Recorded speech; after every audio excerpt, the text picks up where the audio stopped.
সংবিধানে গণভোটের বিধান বহাল করতে হাইকোর্টের কাছে আর্জি জানিয়েছেন রাষ্ট্রের প্রধান আইন কর্মকর্তা অ্যাটর্নি জেনারেল মোহাম্মদ আসাদুজ্জামান। তিনি বলেন, পঞ্চদশ সংশোধনীর মাধ্যমে সংবিধানের এ বিধান তুলে দেওয়া হয়েছিল।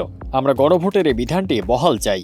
যারা নিশি রাতে ভোট ডাকাতির মাধ্যমে এমপি হয়েছিলেন, তাদের ভোটে বিধানটি বাতিল করা হয়েছিল।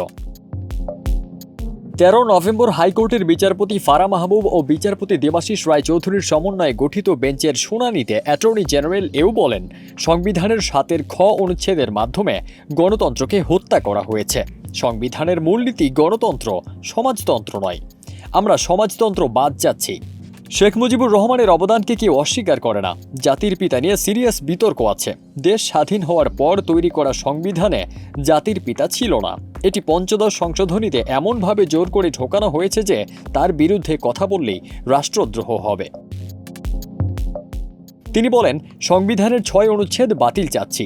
এটার মাধ্যমে মানুষের মধ্যে বিভেদ তৈরি করা হয়েছে।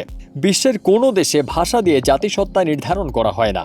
7 ক ও খ অনুচ্ছেদের বিষয়ে তিনি বলেন, এটা গণতন্ত্রকে ধ্বংস করার জন্য করা হয়েছে। অসৎ উদ্দেশ্যে স্বৈর শাসনকে দীর্ঘায়িত করার জন্য করা হয়েছে। এটি আইনের শাসনের পরিপন্থী।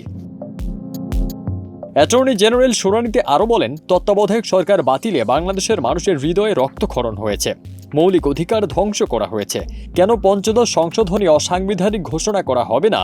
পঞ্চদশ সংশোধনী রাখা মুক্তিযুদ্ধের চেতনা, 90-এর গণ অভ্যুত্থান ও 24-এর জুলাই বিপ্লবের সঙ্গে সাংঘর্ষিক। এ পঞ্চদশ সংশোধনী বাতিল না হলে আবু সাইদ, মুগ্ধ সহ শহীদদের আত্মা শান্তি পাবে না। ফারদিন সানি, দেশ রূপান্তর।